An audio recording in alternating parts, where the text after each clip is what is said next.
quiero que tengamos un tema por demás no necesariamente controversial.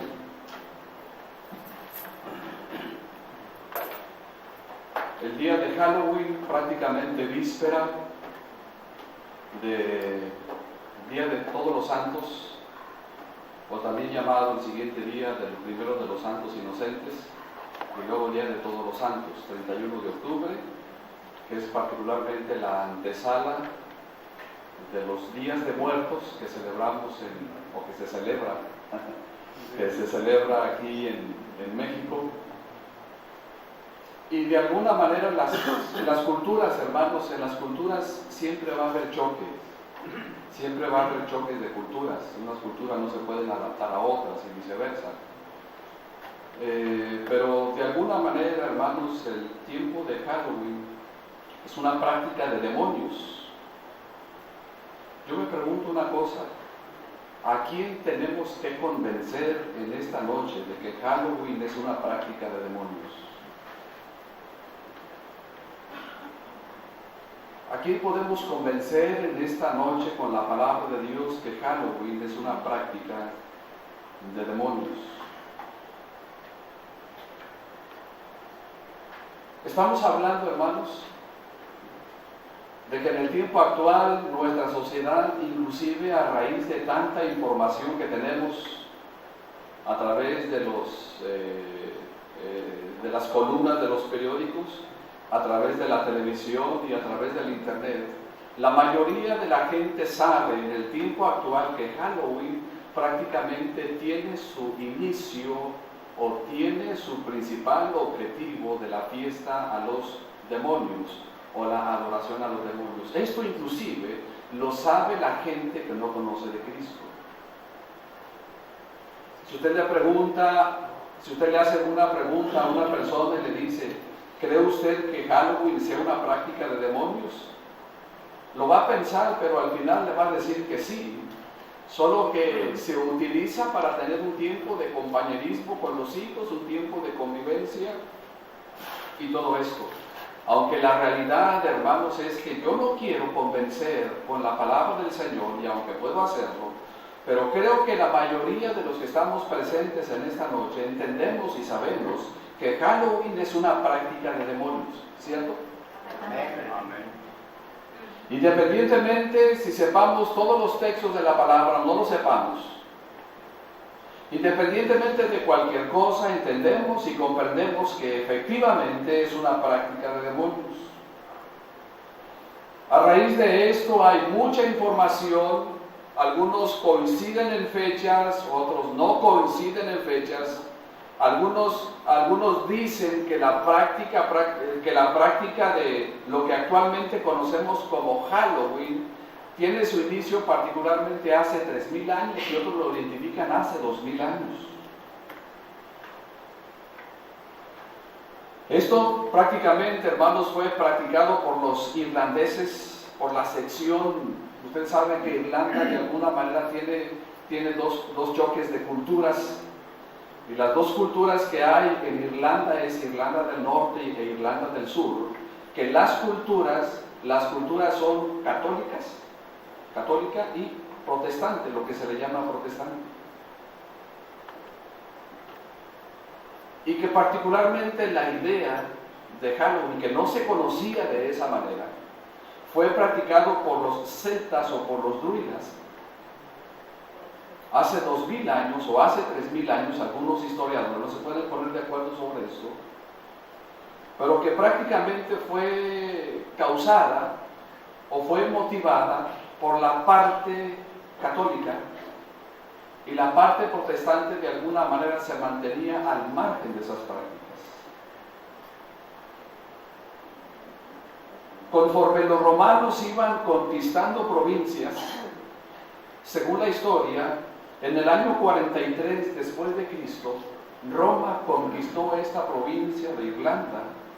Y lo que normalmente hacía Roma, hermanos, es que cuando conquistaba una provincia, inmediatamente adoptaba los dioses e inmediatamente adoptaba las prácticas de los paganos. de tal manera que la cultura romana se iba enriqueciendo, no tanto para bien, sino para mal, y el paganismo, hermanos, iba adquiriendo una afluencia, iba adquiriendo una mayor magnitud, porque conforme el romano iba conquistando provincias, repito, iba adoptando los dioses e iba adoptando las prácticas paganas. De tal manera que cuando en el año 312, en el tiempo de Constantino, que fue lo que vimos en un tiempo de la iglesia, ¿se acuerda que fue la última iglesia que vimos en los estudios pasados? Cuando en el año 312 Constantino prácticamente implantó todas las costumbres, y dentro de esas costumbres, hermanos, iba esta práctica, no necesariamente conocida como Halloween. Hay una combinación de nombres entre al en el inglés, que es traducido a todo, que tiene que ver con la celebración de todos los santos. Así que el 31 de octubre es la víspera de las tradiciones de México, que tiene que ver con el día de los santos difuntos, o de los fieles difuntos, y de todos los santos. Esta práctica, hermanos, empezó a extenderse no solamente en Irlanda. De hecho, en Irlanda tienen tantas leyendas que tienen que ver con los demonios. Acuérdense que en Irlanda prácticamente veneran lo que se conoce actualmente como los gnomos, que es traducido particularmente a los duendes, que no es otra cosa nada más que manifestaciones del enemigo. Esta práctica entonces empezó a extenderse inclusive también a Inglaterra, a Suecia y a Francia. Y en el siglo XVIII, allá por el año 1800, llegó a América y cambiaron el nabo, que era lo que normalmente se hacía en aquel entonces con los celtas y los druidas. Cambiaron el nabo porque el nabo era ¿cómo se llama? Una verdura, es una verdura, era más compacta, era más pequeña, y ahí solían poner tizones ardiendo para que de esta manera espantaban los muertos, y que de esta manera los muertos no llegaran y afectaran sus cosechas, ni las lluvias, ni nada por el estilo. Entonces era una forma en lo que ellos aparentemente se protegían. Entonces cuando en el siglo XVIII esta práctica llegó a América, se cambió el nabo por la calabaza. De tal manera que vieron que la calabaza podía tener una magnitud más amplia, y se le ponía allí adentro una vela o algo encendido, y que de esta manera entonces se podía ahuyentar los espíritus. En el inicio de esta práctica, hermanos, la intención simple y sencillamente fue la adoración a los demonios, que con el paso del tiempo, hermanos, ha sido cambiada ya en el tiempo actual por la mercadotecnia, pero no deja de tener, hermanos, su trasfondo diabólico. ¿Sí me explico? No deja de tener su trasfondo diabólico. La noche del 31 de octubre, hermanos, prácticamente marcaba un nuevo ciclo, y era cuando se ahuyentaban los malos espíritus, y de esta manera aparentemente ellos quedaban protegidos. Hay mucha historia más que compartir con respecto a esto, pero quiero llegar a lo siguiente. A través de todos los años, la Iglesia del Señor Jesucristo ha sufrido o ha librado grandes batallas frontales en contra del paganismo y sus malas prácticas. Hay que recordar que los verdaderos cristianos en épocas anteriores eran perseguidos, hermanos, por su convicción de adorar al único Dios verdadero. Eran perseguidos por adorar solamente a Jesucristo, cuando ellos eran obligados, literalmente, a darle honra y gloria a un Dios con D minúscula, y que se convirtieran al paganismo y dejaran de lado el cristianismo. Entonces los verdaderos cristianos eran perseguidos por su fe en un solo Dios vivo y en un solo Dios verdadero, dejando de lado las prácticas del paganismo. Cuando esto, hermanos, llegó a nuestra América y particularmente a nuestro México, en el tiempo de la conquista, entonces la conquista vino de Europa y la conquista ya traía esas prácticas, solamente que se encontraron con que aquí en México había otras culturas. Es interesante notar, hermanos, miren, es interesante notar, por ejemplo, que si usted va al centro de la República, se va a encontrar otra práctica con el mismo propósito. Si usted va al sureste, se va a encontrar con otro tipo de prácticas, pero con el mismo propósito. De tal manera que en estos tiempos de todos los santos y de los fieles difuntos, hay gente que, como les he dicho en algunas ocasiones, hay gente que literalmente come y se prepara la comida en los panteones. Estando en las lápidas de las personas, sus fallecidos, limpian ahí completamente la parte y allí abren el lonche y allí sacan los tamales y el pozole y todo lo demás lo sacan y lo ponen sobre eso y empiezan literalmente a comer. ¿Saben por qué? Porque ellos dicen que están compartiendo los alimentos con su fiel difunto. Así que en nuestro México no hablamos de un México, hermanos, de una sola cultura. Hablamos de un México de diferentes culturas, de diferentes regiones. Así que la Iglesia de Jesucristo, hermanos, ha librado batallas frontales en contra del paganismo y sus malas prácticas. Primero, la Iglesia de Jesucristo fue perseguida. ¿Se acuerdan lo que vimos? Luego la Iglesia de Jesucristo fue ¿cómo? Fue protegida, entre comillas, pero adoptando prácticas que están completamente fuera de la palabra de Dios. En este tiempo, hermanos, la mayoría de la gente tiene la información real acerca de Halloween y de Día de Muertos, pero aún así lo practica pensando que son solo cosas de niños. Pero la Iglesia de Jesucristo, hermanos, ha estado en el tiempo actual siendo seducida.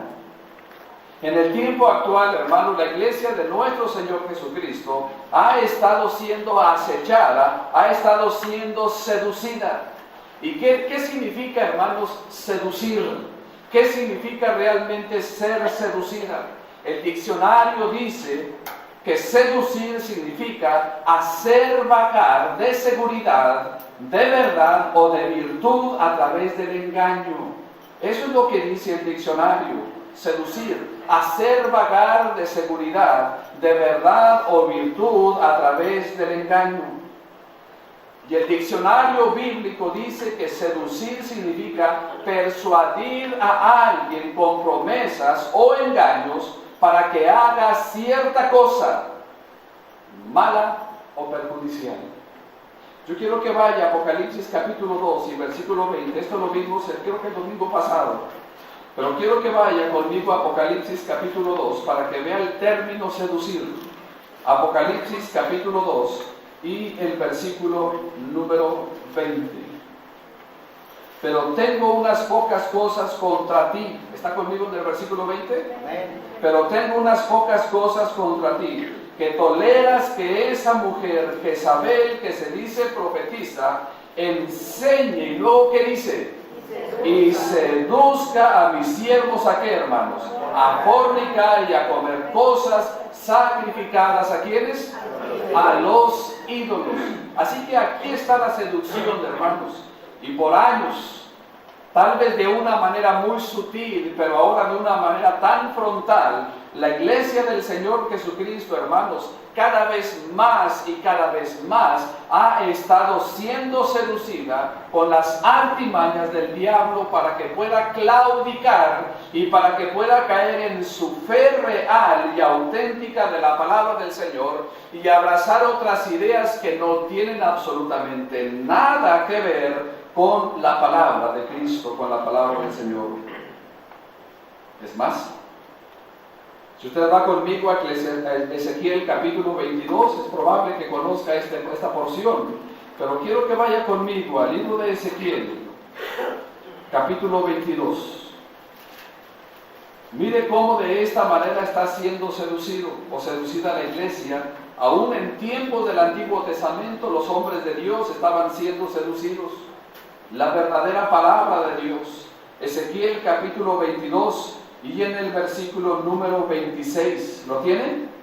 Sus sacerdotes violaron mi ley y contaminaron mis santuarios. Lea conmigo cómo dice: entre lo santo y lo profano no hicieron diferencia, ni distinguieron entre inmundo y limpio, y de mis días de reposo apartaron sus ojos, y yo he sido profanado en medio de ellos. La iglesia del Señor Jesucristo, aún en el tiempo actual, hermanos, ha seguido siendo seducida para apartarse de la verdad bíblica.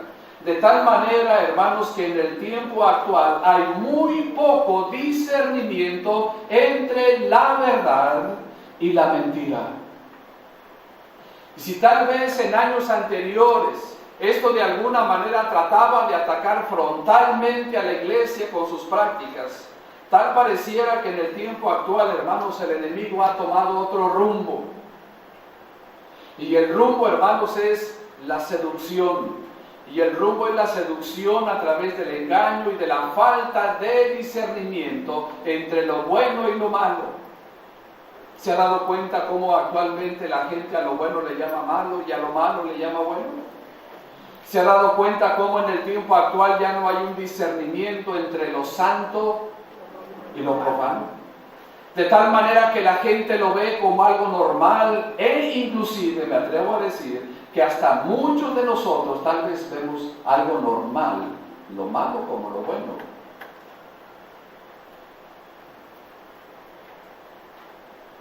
A tal grado, escúchenme bien, a tal grado que en el tiempo actual, según la lista que saqué, a tal grado que en el tiempo actual la falta de discernimiento espiritual en la palabra del Señor y siendo seducidos por prácticas que no tienen nada que ver con la palabra de Dios, a tal grado que en el tiempo actual, hermano, no sé si ha escuchado esto, ¿sabía usted que en el tiempo actual hay el chicle santo?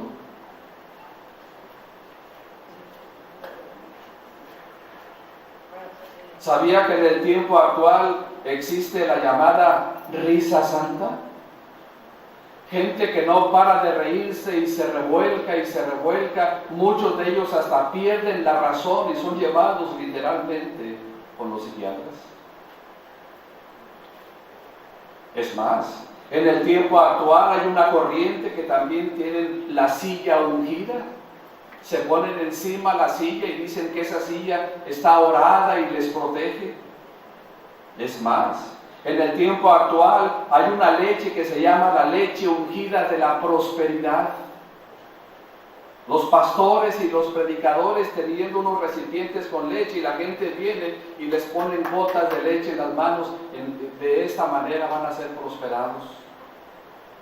El agua ungida, es más, hasta la gasolina ungida. Literalmente les dan a las gentes a probar, a tomar la gasolina ungida. La manguera ungida, vayan a la gente, la rocían a la gente con toda el agua. Esto lo acabo de descubrir, el asador ungido. Literalmente ponen un asador allí, la gente viene a soplarle y le dice el que está al frente con la música a todo lo que da, y el que está al frente le dice: sóplale, eso es tu vida, y sóplale, eso es tu vida. La saliva ungida, el zapato ungido y la patada ungida. Lo que más me sorprende, hermanos, es que el cristianismo, el pseudo cristianismo, está utilizando la famosa escoba ungida. Y yo le pregunto una cosa: La escoba, cuando usted ve este tipo de cosas, ¿en quién piensa o qué piensa? Porque tiene que ver con la hechicería. ¿Con qué lo relaciona? La escoba es un simbolismo de brujería. Y en templos aparentemente cristianos están utilizando las escobas ungidas, donde se ve que literalmente, entre comillas, los pastores se avientan encima del altero de escobas y de esta manera la escoba ya está ungida y de esa manera van a sacar todos los males de su casa, todos los males de su matrimonio, todos los males que existan, los van a sacar a través de la escoba ungida. Hermano, eso se llama hechicería. Y si bien es verdad que tal vez la cara del Halloween ya hemos aprendido a descubrirla de que es mal, de que está en contra de la palabra del Señor, entonces el diablo se está metiendo de una manera tan sutil dentro del pueblo evangélico. Pero ¿cuál debe de ser nuestra posición como hijos de Dios? Que es más lo que me interesa darle en esta noche. ¿Cuál debe de ser su posición? ¿Cuál es la posición que usted y yo debemos de tener como hijos de Dios? Romanos 13:12. Número 1. Romanos capítulo 13. Bajo el contexto del tema que estamos viendo, vayamos a Romanos capítulo 13 y el versículo 12. ¿Lo tenemos? Leamos fuertemente, dice: la noche está avanzada y se acerca el día. Desechemos pues las obras de las tinieblas y vistámonos las armas. ¿Qué es lo que está diciendo la palabra del Señor, hermanos, en esta porción? ¿Qué es lo que le está diciendo a usted como cristiano? ¿Qué es lo que me está diciendo a mí la palabra como cristiano con respecto a las obras de las tinieblas? ¿Qué dice, hermano? Que debemos, ¿qué cosa? Que debemos de desechar las obras de las tinieblas. Yo le pregunto una cosa, que para usted, ¿qué significa desechar? ¿Cuándo es cuando usted desecha una cosa? Cuando ya no sirve. La realidad, hermanos, es que las obras de las tinieblas nunca nos han servido. Pero déjeme decirle una cosa, esto definitivamente no le conviene al pueblo de Dios, le conviene más al diablo de que el pueblo del Señor vaya practicando esas cosas y se vaya olvidando del rumbo correcto de la verdad bíblica. El versículo dice: desechemos pues las obras, y la palabra obras, hermano, denota acción. Lo que hacemos, lo que se hace, debemos de dejar las obras de las tinieblas. Segunda a los Corintios 6, 14 al 17. Segunda a los Corintios, capítulo 6. Segunda a los Corintios, capítulo 6, versículos 14, 15, 16 y 17. ¿Lo tenemos? No os unáis en yugo desigual con los incrédulos, porque ¿qué compañerismo tiene la justicia con la injusticia? ¿Y qué comunión, qué cosa dice? La luz con las tinieblas. ¿Y qué concordia Cristo con Belial? ¿O qué parte el creyente con el incrédulo? ¿Y qué? Note el versículo, dice, léalo conmigo, dice: ¿y qué acuerdo hay entre el templo de Dios y los ídolos? Porque vosotros sois el templo del Dios viviente, como Dios dijo: habitaré y andaré entre ellos y seré su Dios y ellos serán mi pueblo. Añade el versículo 17, por lo cual, ¿qué dice, hermano? Apartaos, dice el Señor, y no toquéis lo inmundo, y yo os recibiré. Note la forma como está escrito el versículo 17, por lo cual, ¿qué dice? Número 1, salir. Este es un verbo, ¿cómo, hermano? Ya lo hemos estudiado. Este es un verbo, ¿qué cosa? Este es un verbo imperativo, no es una opción. El versículo me está diciendo: salid en medio de ellos. No solamente me está diciendo que debo de salir, sino que me está diciendo, ¿qué cosa? Dice: que me debo de apartar. Y apartaos, dice el Señor. No solamente no me está diciendo nada más que debo de salir o que debo de apartarme, sino que también me está diciendo y que no toquéis lo inmundo. Hermanos del estado de Veracruz, se hacen tamales para comer como no tiene idea. Donde quiera que usted camina, huele a tamales en hoja de plátano. Donde quiera que usted camina, no solamente huele a tamales en hoja de plátano, huele a café, huele a atole. Pero ¿sabe usted a quién se han hecho esos tamales y ese atolito y ese cafecito? Se han hecho a los demonios, se han hecho a los ídolos. ¿Y qué me está diciendo la palabra del Señor en esta porción, 2 Corintios 6, 14 al 17? Que no debemos de tener comunión con las tinieblas. ¿Se acuerda que un domingo hicimos un ejercicio cuando apagamos las luces del templo y se vinieron, ¿qué cosa? Se vinieron las tinieblas. Pero después fue prendida la luz. ¿Y qué pasó con la oscuridad, hermano? La oscuridad se disipó. Hermanos, no hay comunión, no hay compañerismo entre la luz y las tinieblas. Y la Biblia nos dice que usted y yo somos hijos de luz. Efesios 5:8. Vaya conmigo a Efesios capítulo 5 y el versículo número 8. ¿Lo tenemos? Amén. ¿Cómo dice, hermanos? Porque en otro tiempo erais tinieblas, mas ahora sois luz en el Señor. Andad como hijos de luz. ¿Qué me está diciendo el versículo? Que en otro tiempo éramos ¿de qué cosa? Éramos de las tinieblas, porque en otro tiempo erais tinieblas, mas ahora sois luz en el Señor. Andad como hijos de luz. Debo de andar como hijo de luz. ¿Se da cuenta que no hay ningún compañerismo y ninguna relación entre la luz y las tinieblas? ¿Se da cuenta que no hay ninguna relación entre el paganismo y el verdadero cristianismo? ¿Se da cuenta que la palabra del Señor debe de estar por encima de tradiciones? ¿Que la palabra del Señor debe de estar por encima de cualquier cultura, de cualquier práctica, de cualquier tradición? Inclusive debe de estar por encima hasta de cualquier mandamiento de hombre.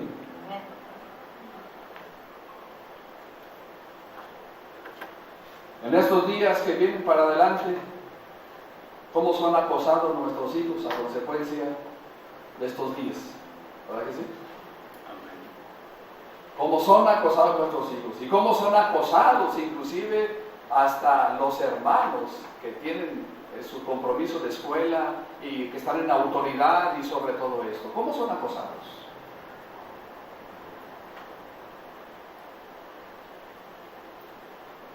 Yo no puedo pensar en otra cosa, nada más que en los mártires de Jesucristo y por la fe.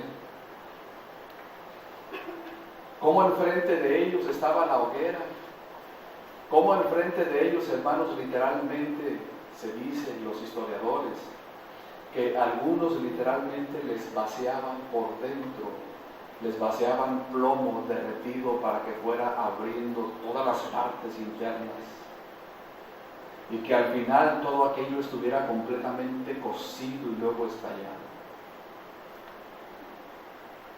Solamente por la convicción de no negar a Jesucristo, de no negar su fe y de no abrazar el paganismo. Eso me lleva a pensar que muchos de nosotros a lo mejor hemos sucumbido en amenazas, en cosas donde definitivamente a veces nuestra vida no está de por medio. Pero déjeme decirle, hermano, que no hay ninguna comunión entre la luz y las tinieblas.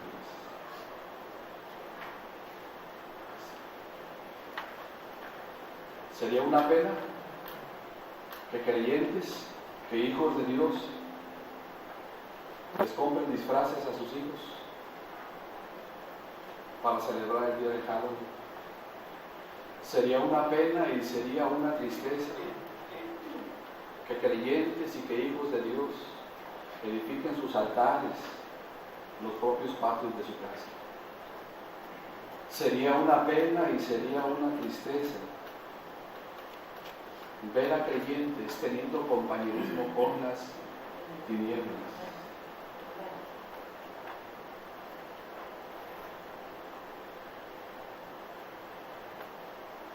Efesios 5:11.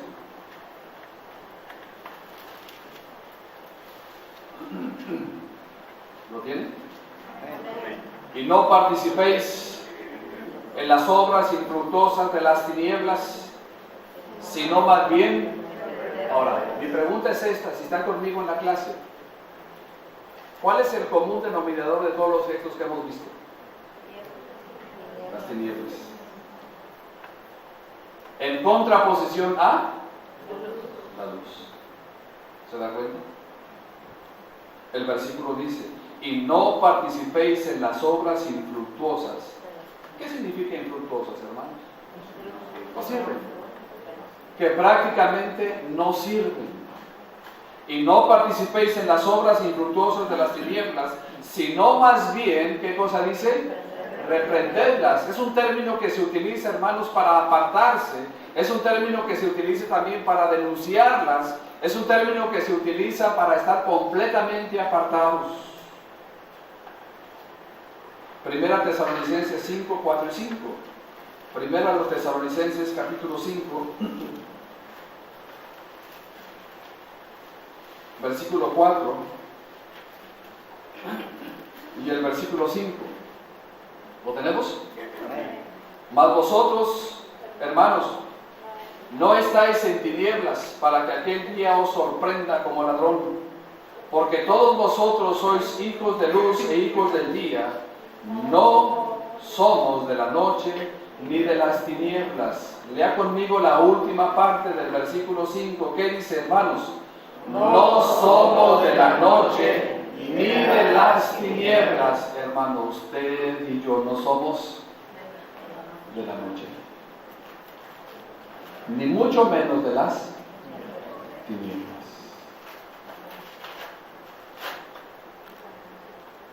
Primera de Pedro 2:9. Primera de Pedro capítulo 2.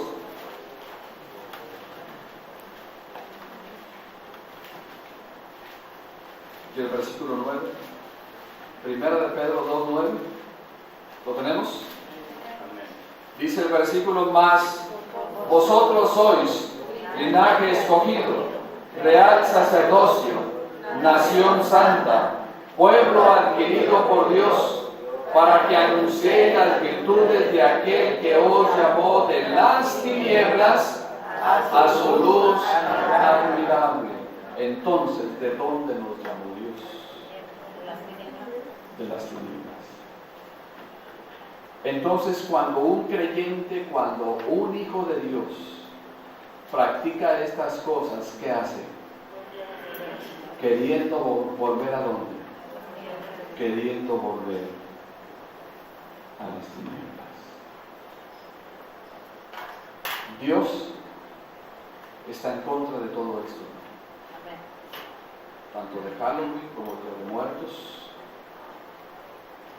con todas las prácticas que tengan que ver con el paganismo. Dios quiera, hermanos, y que en estos próximos días nuestra fe no decaiga, que nuestra fe pueda mantenerse viva y activa como testimonio de que no somos más de las tinieblas, sino que ahora somos hijos de Dios. Y tal vez algunos de nosotros teníamos prácticas como estas.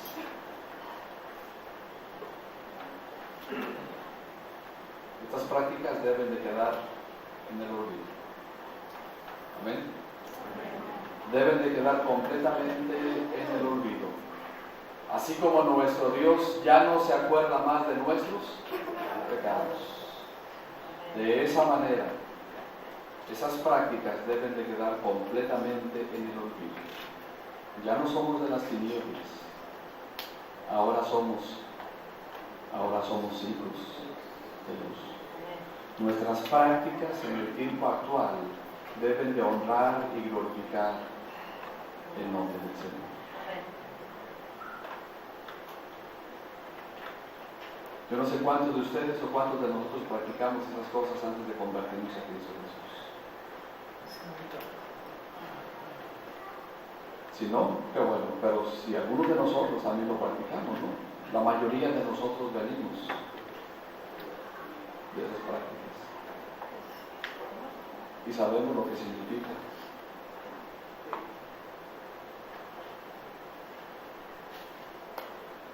Ahora nuestra fe tiene mayor peso. Ahora nuestra fe es auténtica. Jesucristo nos ha librado de la potestad de las tinieblas y nos ha trasladado al reino de su amado, al reino de su amado Hijo. Como consecuencia, hermano, nuestras prácticas deben honrar y glorificar el santo nombre de Jesucristo. Vamos a orar. Gracias, Señor, te damos, porque a través de tu palabra podemos ver que la exhortación para nosotros es de apartarnos, es de salir, es de discernimiento espiritual. Gracias porque nos has llamado de las tinieblas a la luz. Mientras estamos con rostros inclinados y con ojos cerrados,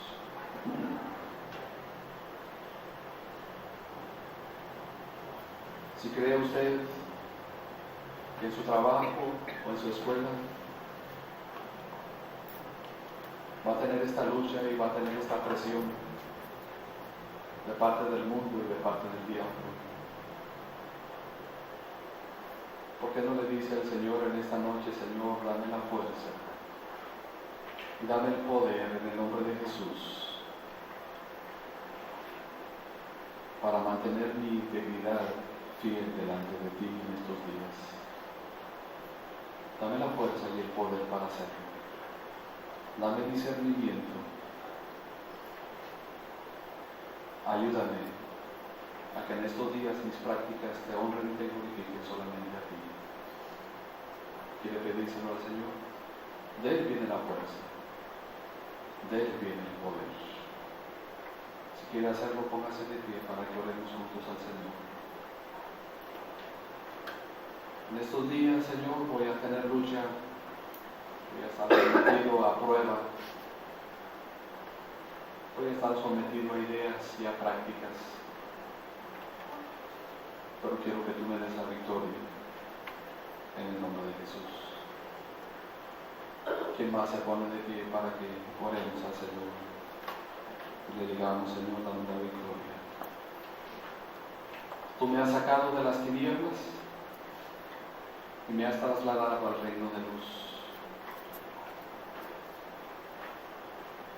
Gracias, Señor, por darnos el tiempo. Delante de ti, Señor, estamos para suplicarte que nos ayudes. Hay hermanos y hermanas sinceros y sinceras que se han puesto de pie, pero que su corazón, Señor, está latiendo y está pidiendo que tú les fortalezcas y que tú les ayudes. Nos ponemos en tus manos, Señor, para tener victoria, una victoria que te honre, que te glorifique solamente a ti. Una victoria donde tu nombre bendito pueda ser glorificado y donde la gente pueda encontrar suficientemente pruebas de nosotros de verdaderos cristianos. Oramos en el nombre de Jesús. Amén. Gracias, hermanos, por enseñarnos. Vamos a levantar las ofrendas.